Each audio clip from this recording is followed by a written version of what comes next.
Maka kami ingatkan kepada aparat keamanan, kepolisian, TNI, begitu juga kepada Bawaslu, KIP dan yang lainnya yang menjadi penengah dalam masalah rakyat dengan orang yang akan mereka pilih. Man ghasyana falaysa minna, yang mencurangi kami bukan dari kami. Kata Nabi SAW, Anda nggak diusir dari negara ini loh. Kalau berbuat curang, nggak diusir dari negara ini, tapi diusir daripada umat Nabi SAW. Mau kemana? Bismillahirrahmanirrahim. Assalamualaikum warahmatullahi wabarakatuh. Alhamdulillahirabbil alamin. Nahmaduhu wa nasta'inuhu wa nastaghfiruhu wa nastahdihi wa na'udzu billahi min syururi anfusina wa min sayyiati a'malina. Man yahdihillahu fala mudilla lahu wa man yudlil fala hadiyalah. Asyhadu an la ilaha illallah wahdahu la syarika lah wa asyhadu anna Muhammadan abduhu wa rasuluh. Allahumma salli wa sallim wa barik ala sayyidina Muhammadin wa ala alihi wa sahbihi wa sallim. Subhanaka la ilma lana illa ma 'allamtana innaka antal alimul hakim. Allahumma 'allimna ma yanfa'una wanfa'na bima 'allamtana wa zidna ilma. Rabbana innana amanna faghfir lana dhunubana wa qina adzaban nar. In uridu illa al-islaha mastata'tu wa ma taufiqi illa billah, amma ba'du.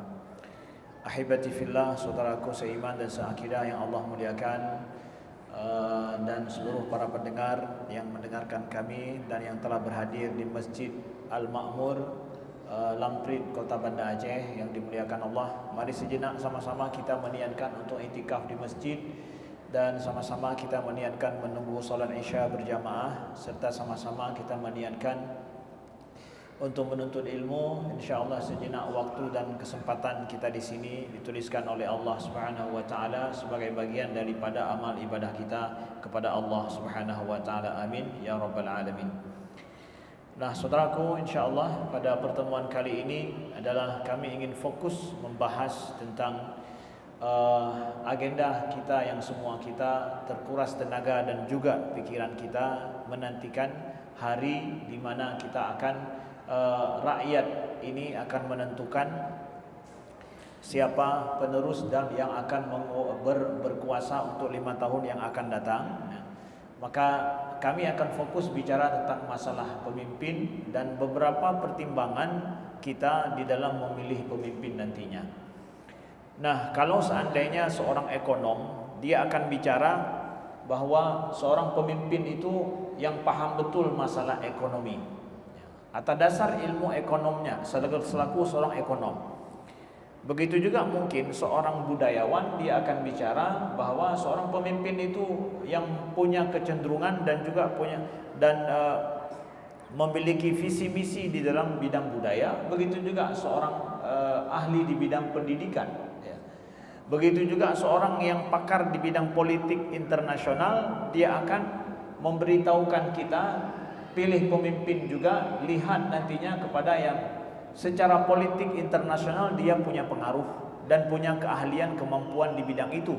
Jangan sampai kita kekurangan ataupun kita akan kalah negara kita karena pemimpin kita itu lemah bidang politiknya, apalagi politik internasional. Nah, maka kami selaku kita bicara di masjid selaku seorang muslim, dan kita juga yang mendalami tentang agama, maka kami akan bicara juga dari sisi agama, dari sisi selaku seorang muslim, dari sisi panduan daripada Nabi SAW tentang masalah ini. Ada enggak pedoman-pedoman daripada hadis Nabi dan ayat-ayat Al-Quran yang bisa kita pedomani atas dasar agama, supaya menentukan pilihan kita nanti paling kurang adalah ada prinsip-prinsip agama yang melandasi pilihan kita. Karena penting untuk diketahui, ketika kita memberikan sebuah pilihan kita nanti, atas dasar apa saya memilih tersebut, memilih orang itu, ya, atas dasar apa? Masing-masing kita punya dasar masing-masing sendiri-sendiri, ya. Bagi orang yang sholat mungkin kita, sebahagian orang melihat bahwa yang mana rajin sholatnya, bagi saya itu sajalah. karena yang saya paham sholat aja, yang lain saya tak paham. Dia akan lihat mungkin dari sisi sholatnya. Ya, bagi orang yang mungkin cenderung kepada pemikiran, dia akan lihat yang mana punya pemikiran dan ide-ide bagus. Ya, anak muda juga demikian. Maka dari sisi agama kami ingin sampaikan, maka ada hak dari kita juga untuk memberitahukan rakyat dan siapapun bahwa dari sisi agama ada pertimbangan-pertimbangan berikut yang perlu untuk kita pertimbangkan. Yang pertama sekali adalah kami sampaikan bahwa di dalam Al-Quran, begitu juga di dalam sejarah umat Islam, itu sudah menjadi prinsip yang diterima dengan baik bahwa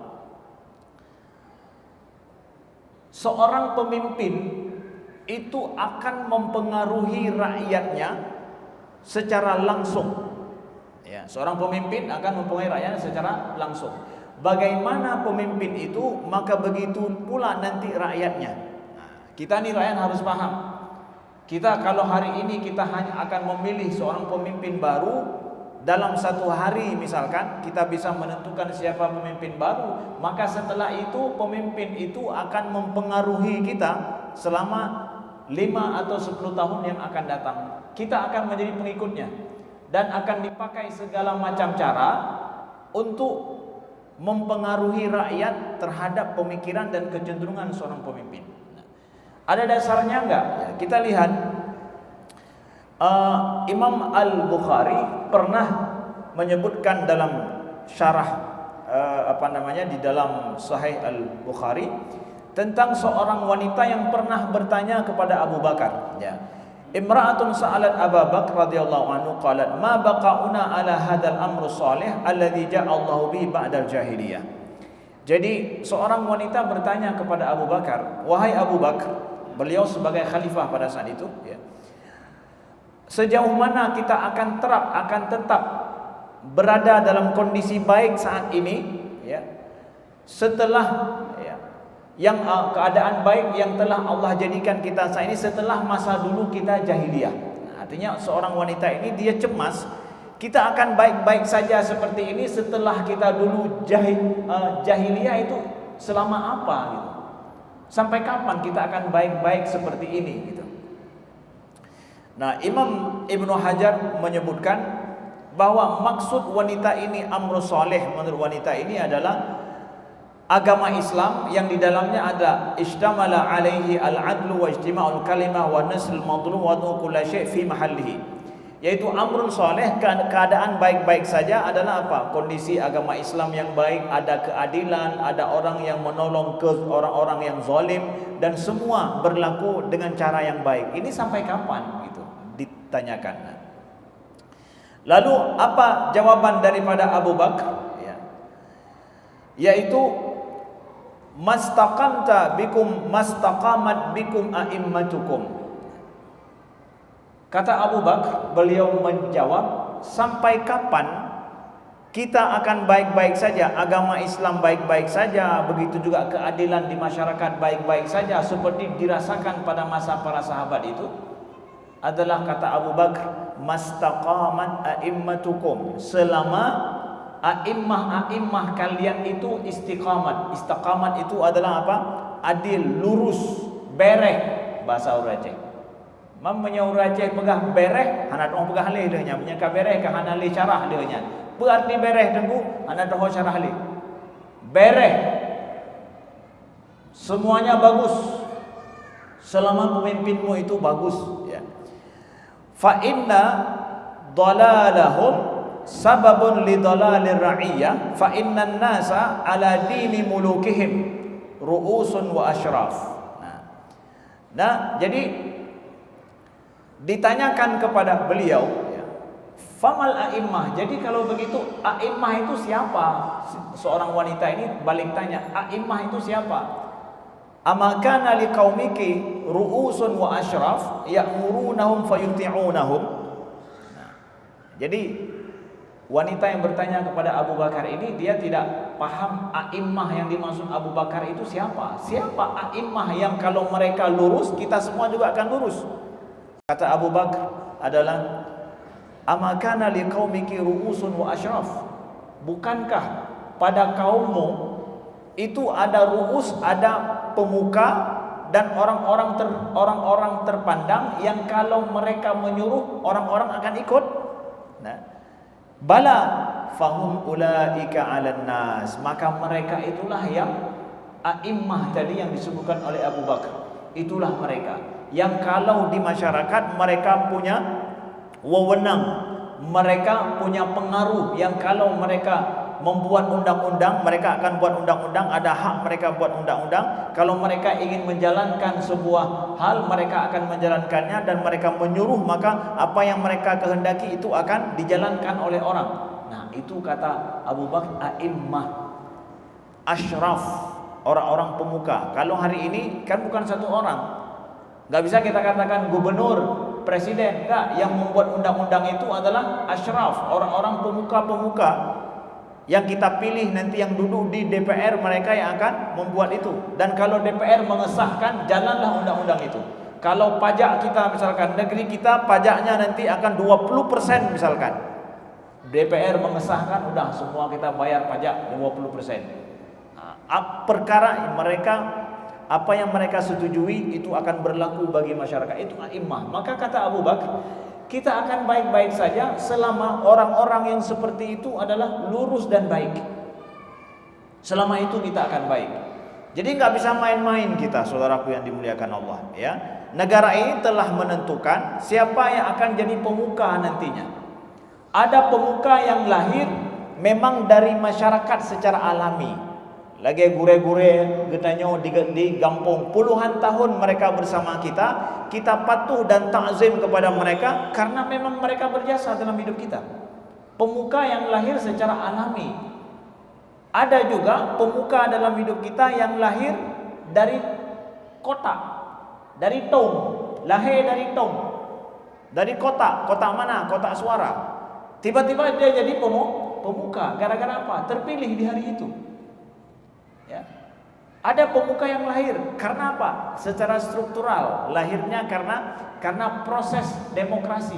Mereka tiba-tiba jadi pemuka. Nah, tapi mereka memiliki pengaruh dalam hidup kita nanti. Nah, saudaraku yang dimuliakan Allah. Jadi pertimbangkanlah ini nanti ketika kita akan memilih siapa nanti orang-orang yang akan menjadi pemuka kita, orang yang akan membuat undang-undang, apalagi yang menjadi presiden. Nah, jadi orang Arab sudah biasa mengatakan bahwa fa innan nasa ala dini mulukihim. Kata para ulama, ini memang bukan hadis, tetapi syawahid daripada hadis dan ayat Al-Quran membenarkan bahwa manusia itu akan mengikuti agama pemimpinnya. Manusia akan mengikuti agama pemimpinnya. Bagaimana pemimpin itu beragama, ada agama atau tidak, kecenderungan pemimpin seperti apa, maka begitu pula akan terjadi dengan mereka. Kita perlu ingat, hari ini kekuatan paling besar itu ada di media. Media. Seorang pemimpin, seorang presiden bisa mengerahkan semua kemampuan yang dia miliki dalam sebuah negara dengan media dan yang lainnya untuk mempengaruhi masyarakat terhadap kecenderungannya masing-masing. Ya. Kita lihat dalam Al-Quran, dalam surat Az-Zukhruf, Allah sebutkan tentang Fir'aun. Ya. Fir'aun, ini sejarah dalam Al-Quran ya. Fir'aun, ya, Allah sebutkan fastakhaffa qaumahu fa'ata'uh. Fir'aun itu mempengaruhi kaumnya, lalu kaumnya ata'uh dan mengikutinya, mengikuti Fir'aun. Jadi Fir'aun itu orang Mesir pada masa itu mau patuh dan ikut kepada Fir'aun, tidak ada yang memberontak. Karena apa? Istakhaffa qaumahu. Fir'aun itu mampu mempengaruhi kaumnya. Al-Quran saja mengakui seorang pemimpin itu mampu mempengaruhi rakyatnya secara nyata dan real. Sehingga yang beriman kepada Nabi Musa gara-gara pengaruh daripada Fir'aun itu adalah fama amana min qaumi illa, tidak ada yang beriman kepada Nabi Musa adalah kecuali hanya segelintir saja daripada kaumnya. Gara-gara pengaruh siapa? Pengaruh Fir'aun. Yang beriman dengan Nabi Musa sedikit saja.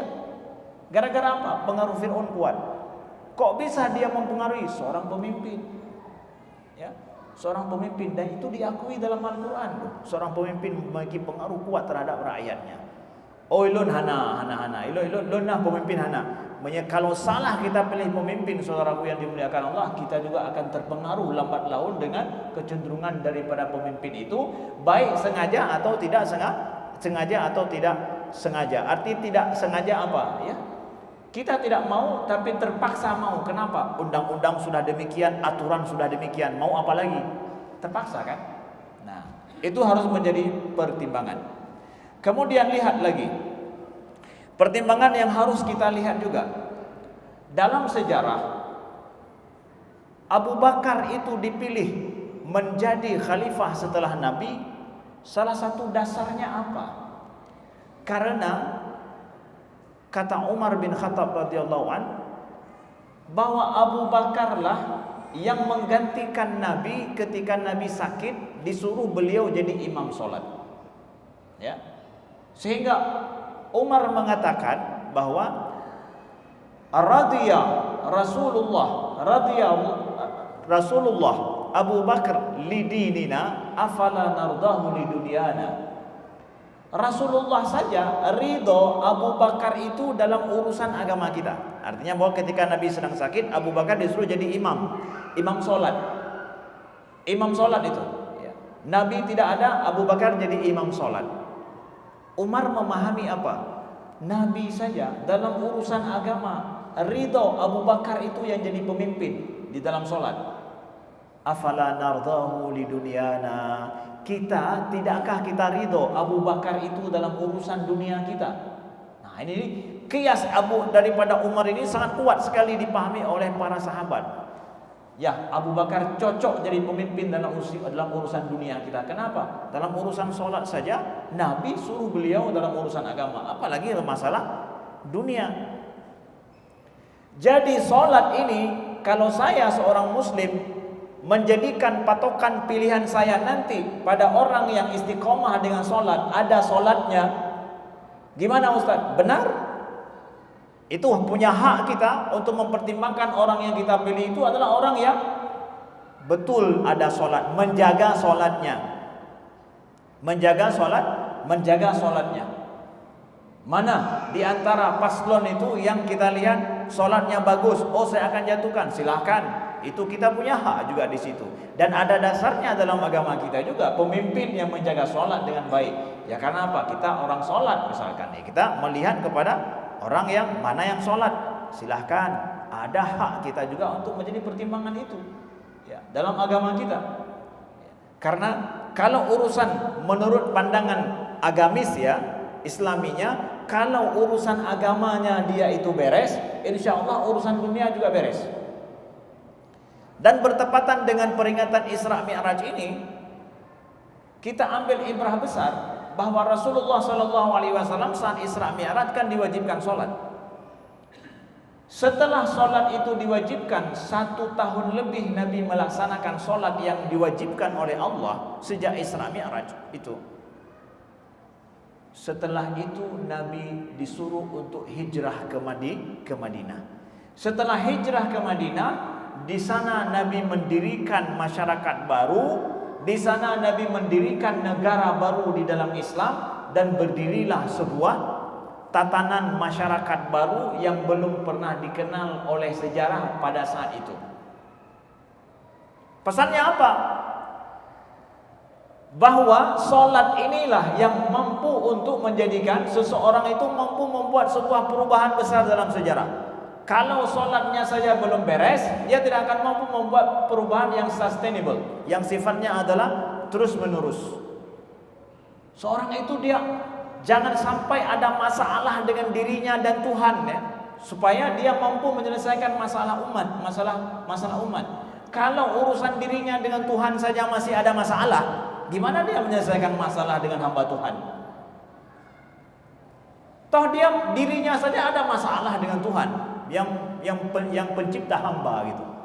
Gimana dia nanti bisa kita harapkan menyelesaikan masalah hamba Tuhan? Jadi ada alasan yang logis untuk misalkan kita membuat pertimbangan juga gimana masalah sholatnya, hubungan dia dengan Tuhan seperti apa, selaku pandangan seorang muslim. Pantas dong kita juga membuat pertimbangan seperti itu. Kemudian lihat juga dari sisi apa ya, untuk menjadi pertimbangan kita memilih ya, bukan cuma memilih presiden, juga memilih orang-orang asyraf lainnya akan kita pilih yang menjadi orang terpandang nanti secara tiba-tiba, yang lahir dari tong yang kita akan pilih nanti itu tiba-tiba jadi orang terpandang. Lihat ada pertimbangan yang lain juga. Lihat dari sisi amanahnya secara zahir selama ini. Apakah orang-orang ini dia punya rekod sebelumnya, punya pengalaman mengurus urusan umat sebelumnya? Tidak. Nah, pengalaman kayaknya. Ya, ada pengalaman tidak dalam bertanggung jawab dalam masalah umat. Nah, ini penting. Alhamdulillah, presiden 3 calon itu kita tahu mereka punya rekod pengalaman masing-masing di bidangnya masing-masing. Dan itu harus dilihat. Ya. Harus dilihat bagaimana rekod pengalamannya itu. Amanah tidak, bertanggung jawab tidak, ada masalah tidak.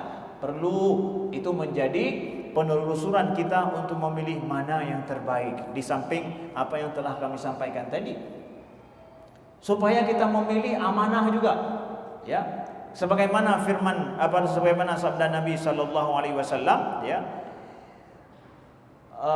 Idza wusidal amru ila ghairi ahli fantazir sa'ah. Apabila diberikan ya, idza du'iatil amanah fantadri sa'ah, kata Nabi. Kalau amanah itu disia-siakan, maka tunggulah kehancuran. Kita menyia-nyiakan amanah pada saat memilih orang tanpa pertimbangan yang matang. Ya. Itu menyia-nyiakan amanah, kata Nabi. Ya Rasulullah ditanya, apa itu idha'atuha? Bagaimana menyia-nyiakan amanah? Idza wusidal amru ila ghairi ahlih, kalau diberikan suatu perkara kepada yang bukan empunya, yang ahlinya, fantadhiris sa'ah, tunggulah kehancuran, kata Nabi, tunggulah kiamat. Nah, kita jangan sampai masuk orang yang menyia-nyiakan amanah. Kita punya amanah, jangan salah buat pertimbangan itu. Apakah laporannya di masa dia menjabat WTP, bahasa sekarang secara birokrasinya wajar? WTP atau bukan, atau ada masalah dengan korupsinya dan yang lain, contoh itu secara birokrasi ya standarnya misalkan, atau yang lainnya, harus kita menilik sampai seperti itu. Lalu ada yang nanya begini, saya baru pulang dari Aceh Selatan, ada yang nanya begini, di Aceh Selatan ada yang nanya begini, Ustaz, memang kita bisa menilai secara zahir, apakah itu kabudoi yang benar? Mungkin mungkin saja berubah dia nanti. Kita nilai begini bagus, ternyata nanti berubah. Ya. Saudaraku yang dimuliakan Allah, innal ahya la ta'man minhul fitnah. Ya. Sesungguhnya orang yang masih hidup itu tidak akan pernah lepas daripada fitnah. Ya, tidak lepas dari fitnah. Yang sudah selesai fitnahnya yang sudah meninggal, husnul khatimah. Oh, beliau baik, saya husnul khatimah, saya tahu orangnya baik, saya tahu nggak ada yang celah pada beliau, saya tahu semua kawan-kawannya bilang baik. Begitu. Kalau sudah meninggal boleh Bapak bilang begitu. Tapi kalau masih hidup, la ta'man minhul fitnah, maka tidak akan pernah orang itu lepas dari fitnah hidup selama masih hidup loh. Nah, ketika saya jawab begitu, jadi gimana ada Ustaz? Ini kan masih hidup semua orangnya. Nahnu nahkum bidzawahir, kata Nabi, wallahu yatawallas sarair. Kita menghukum secara zahir yang nampak pada kita. Ini landasan kita. Kita menghukum secara zahir, lihat yang nampak secara zahir seperti apa. Wallahu yatawallas sarair. Masa depan itu gaib di sisi Allah. Allah yang lebih tahu. Jangan menerawang masa depan. Kalaupun bagus-bagus kita pilih, berubah juga dia nanti. Nanti itu masa depan yang gaib, nggak boleh membuat dasar prinsip pemilihannya atau menghukum seseorang dengan melihat masa depan. Siapa yang tahu masa depan? Kita menghukum secara zawahirnya yang kita pegang, zahirnya yang bisa kita nilai, yang nampak dari kita seperti apa. Oh, ternyata bagus, kita lihat zahirnya bagus, alhamdulillah, dari apa yang kita dengar, apa yang kita saksikan. bagus orangnya, ternyata berubah dia kemudian, itu bukan kita yang zalim, dia yang zalim. Berubah kemudian setelah berkuasa, dia yang zalim. Tapi kalau kita tidak membuat pertimbangan itu sedari awal, maka lebih duluan zalim kita sebelum dia zalim. Ya. Ternyata terpilih, ternyata orang zalim, kita pun enggak membuat pertimbangan secara zahir, udah duluan zalim kita sebelum dia zalim. Tapi kalau kita udah buat pertimbangan secara zahir, ya dia yang zalim, kita tidak zalim. Ya, begitu. Jadi bertimbang demikian, ya. Nahkum bidzawahir. Kemudian juga perlu menjadi pertimbangan saudaraku yang dimuliakan Allah. Di dalam Islam, ya, masalah keluarga itu adalah masalah penting. Masalah keluarga itu penting loh. Saya punya keluarga, bapak juga punya keluarga. Bapak merasa khawatir nggak terhadap anak-anak dan keluarga kita? Selaku kepala keluarga, ibu-ibu juga selaku yang mengurus urusan rumah tangga dan keluarga. Kita merasa khawatir nggak dengan itu? Kalau kita paham tadi seorang pemimpin itu punya pengaruh besar terhadap rakyatnya nanti, boleh dong juga saya selaku kepala keluarga, saya akan membuat pertimbangan pemimpin yang saya pilih itu keluarganya seperti apa. Ya, punya keluarga agaknya relah, sampai relah pula keluarga lu dia. Ya, kalau keluarganya rusak jangan sampai mempengaruhi kepada keluarga saya. Boleh? Boleh dong. Saya selaku kepala keluarga yang khawatir terhadap anak-anak saya, apa yang akan terjadi dengan anak-anak saya nanti, saya melihat juga kalau keluarga pemimpin itu bagus, istrinya seperti apa, ya, anaknya seperti apa, maka saya juga perlu dong juga membuat pertimbangan di bidang itu. Silakan, kita punya hak membuat pertimbangan di situ. Selama kita paham tadi bahwa pemimpin itu akan punya pengaruh terhadap rakyatnya nantinya, kecenderungannya seperti apa. Sehingga Ibnu Katsir dalam Bidayah wan Nihayah, kitab kitab sirah, kitab sejarah yang dikarang oleh Imam Ibnu Katsir, ya, beliau sebutkan itu Walid pada saat dinasti Umayyah, Walid berkuasa. Pada saat Walid berkuasa, dia sangat intens dan menjadi program kerjanya itu adalah tentang apa? Program kerjanya tentang masalah membangun. Maka orang kemana-mana kalau jumpa akan bertanya, apa yang telah kamu bangun hari ini? Lalu pada saat adik daripada Walid berkuasa, itu dia suka kawin, suka nikah. Lenya menikah lom ceri, nikah lom alena selir padudro. Rakyat pada masa itu juga kalau jumpa satu sama lain, nanya satu sama lain, padudro ka promo. Berapa orang sudah menikah? Karena raja hanya nyantanya apa apa? Masalah apa? Nikah. Mekawin, pada buah promo ka, ya. Jadi rakyat pun akhirnya seperti itu. Ada juga setelah itu yang berkuasa suka minum khamar, maka di mana-mana pembicaraan orang tentang masalah khamar.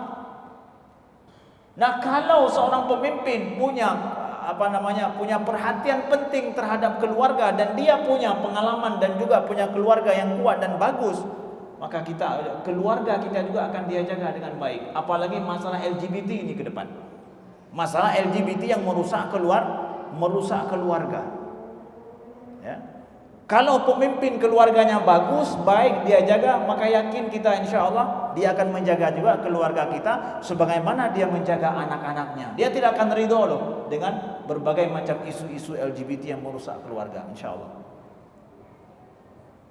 Bapak Ibu yang dimuliakan Allah, tahu tidak kalau Prancis sekarang punya Perdana Menteri baru? Tahu? Bukan lagi yang kemarin itu. Baru saja terpilih dalam bulan 1 kemarin. Pemimpin Perdana Menteri Prancis. Dia gay. Dan terpilihnya adalah gara-gara dia mengusung masalah gay. Jihad, apa namanya? Gay. Gara-gara itu dia terpilih. Dan dalam pembicaraan, dalam pidato pertama kenegaraan, dia bilang masalah itu. Hidup gay. Madum payah dengar, pakan, ai pemimpin, budak-budak demak. Maka dia sekarang membuat perlindungan bagaimana awak hak-hak awak gay-nya, awak LGBT-nya. Kalau pemimpin kita keluarga matang dah kalau keluarganya saja hana bere, apa yang tengok ini? Ya. Nah, ini bagus untuk menjadi pertimbangan kita untuk kita memilih nantinya. Saya khawatir dengan keluarga saya, anak-anak saya. Maka saya akan melihat yang mana di antara mereka yang keluarganya harmonis, bagus, anak-anaknya bagus, berhasil juga anak-anaknya. Kita menjadi pertimbangan penting. Nah. Kemudian bagus juga adalah untuk menjadi pertimbangan kita, siapa yang di antara pemimpin kita ini yang komitmen nanti menegakkan keadilan. Ya, saya nggak katakan kemakmuran ya. Kemakmuran mungkin ya semua ingin makmur, semua ingin makan, mandum makan. Ada anak gede kita jauh juga road. Ya. Kalau nggak dikasih pun kita makan juga. Tapi ini yang ingin menjanjikan keadilan. Karena ingin saya katakan bahwa keadilan itu adalah ketakwaan loh. I'dilu huwa aqrabu littaqwa, kata Allah. Siapa yang berani mengucapkan kata-kata keadilan, ini ngeri loh. Ini dahsyat, bukan ngeri ya, dahsyat loh. Berani memperjuangkan keadilan atas dasar negara, seorang pemimpin ngomong masalah adil. Saya ingin katakan bahwa Eropa saja nggak berani ngomong masalah keadilan sama orang Timur. Ya, orang Eropa. Jadi kalau dalam diskusi pemikiran, orang Eropa tidak berani mengangkat isu keadilan dengan orang Timur, dengan kita. Nggak berani mereka. Karena kalau orang Timur bicara masalah keadilan, hutang sejarah besar Eropa terhadap kita. Kita bicara masalah keadilan dengan orang Belanda, bangkrut Belanda untuk bayar kita. Belanda itu bangkrut untuk bayar kita karena hutang sejarah mereka berbuat zalim di sini. Kalau kita menuntut hak keadilan atas kezaliman sejarah yang mereka buat, habis mereka, hancur mereka. Maka keadilan yang ada sesama Uni Eropa, tapi nggak keluar. Kalau orang Timur nggak. Tapi kalau ada orang Timur berani bicara masalah keadilan menjadi isu negara dan isu dunia, nyobor, tidak dahsyat. Bukan kaleng-kaleng lah bahasa anak-anak sekarang. Berani mengangkat isu keadilan, itu isu dahsyat, isu besar. Maka kalau ada seorang pemimpin yang mengangkat ini, perlu harus menjadi pertimbangan kita. Secara amanah keilmuan kami sampaikan, ya, mengangkat isu keadilan pada saat dunia kita seperti ini. Ya, bagus. I'dilu wa aqrabu littaqwa, itu adalah jalan kehidupan bernegara yang dekat dengan takwa kepada Allah Subhanahu wa taala. Ya, kalau kita sendiri bicara keadilan, ya urusan tanyo road, ya. Saya ingin berbuat adil, ya ke rumah, ke anak silakan. Tapi seorang pemimpin yang urusannya 200 juta manusia lebih bicara masalah keadilan, nah itu dahsyat saudaraku yang dimuliakan Allah. Kemudian terakhir adalah kami ingatkan, karena sebentar lagi, tinggal beberapa hari lagi. Ini untuk pelaksana pemilu, ya. Untuk pelaksana pemilu, ya. Untuk pelaksana pemilu adalah yang menjadi penengah antara rakyat dengan siapa yang akan mereka pilih. Maka saudara-saudara kami, aparat keamanan, Bawaslu, KPU, KIP dan yang lain sebagai pelaksana pemilu dan juga pengawas pemilu dan yang lainnya semua yang menjadi penengah, maka berbuat adillah dari sekarang. Beri jaga hak rakyat untuk menyampaikan isi hati nurani mereka. Karena kami ingatkan dengan hadis Nabi sallallahu alaihi wasallam, Rasulullah sallallahu alaihi wasallam bersabda, "Man ghasyana falaysa minna." Siapa yang mencurangi kami, maka dia bukan daripada kami, kata Nabi sallallahu alaihi wasallam. Maka kami ingatkan kepada aparat keamanan, kepolisian, TNI, begitu juga kepada Bawaslu, KIP dan yang lainnya yang menjadi penengah dalam masalah rakyat dengan orang yang akan mereka pilih. Man ghasyana falaysa minna, yang mencurangi kami bukan dari kami. Kata Nabi SAW, Anda enggak diusir dari negara ini loh. Kalau berbuat curang, enggak diusir dari negara ini, tapi diusir daripada umat Nabi SAW. Mau kemana? Hoda meja, hoda peluk. Nabi mengusir Anda kalau Anda berbuat curang. Dari mana diusir? Kalau diusir dari Aceh, tak perlu menjawab. Kalau diusir dari Indonesia, pergilah ke Malaysia. Tapi enggak diusir dari situ, tapi diusir dari apa? Dari umat Nabi SAW. Maka kita yakin TNI kita, Polri kita juga dalam hal ini akan menjadi orang yang akan menjaga kebaikan bagi umat, bagi masa depan negara. Justru ketahanan negara itu dimulai daripada penyelenggaraan pemilu yang sehat dan adil serta jujur adanya tanpa ada terjadi kecurangan. Dan kita yakin itu, saudaraku yang dimuliakan Allah. Dan terakhir sekali juga adalah kepada rakyat kita, rakyat Aceh, rakyat Indonesia secara umum. Kalaulah selama ini kita masih curang untuk diri kita, maka 5 tahun sekali berbuat adillah, jujur di dalam memilih siapa yang akan memimpin kita. Tidak sanggupkah kita berbuat jujur 5 tahun 3 sekali saja loh dalam 5 tahun. Kalau enggak sanggup setiap hari, kalaulah Anda sering berbuat korupsi dan curang selama ini, berhenti untuk 1 hari saja. Untuk jujur dengan diri sendiri, pilih pemimpin yang jujur atas dasar hati nurani. InsyaAllah dalam pemilu ke depan ini kita akan hajar fulus-fulus uang-uang itu semua. Uang yang mereka sudah habis, tapi jangan pilih gara-gara uang, tapi pilih gara-gara hati. Ya, aman di situ, di dalam kota itu aman. Jangan pilih gara-gara uang, tapi pilih gara-gara hati. Ustadz, saya sudah ambil uangnya, pilih dengan hati. Karena dengan hati itu kita perlu jawabkan nanti di akhirat. Kalau uang bisa kita kasih untuk yang lain, tapi masalah pilihan kita curang, maka kita akan bertanggung jawab di sisi Allah Subhanahu wa taala. Insyaallah saya yakin rakyat Aceh, rakyat Indonesia secara umum sudah cerdas saat ini, tidak akan memilih lagi gara-gara suapan atau gara-gara uang. Hati nuraninya saatnya kita hari ini berbicara. Allahumma wali umurana khiyarana wa la tuwalli umurana syararana. Allahumma la tusallin alaina bidhunubina man la yakhafuka wa la yarhamuna. Aqulu qawli hadza wa astaghfirullah li wa lakum. Sekian, terima kasih. Wassalamualaikum warahmatullahi wabarakatuh.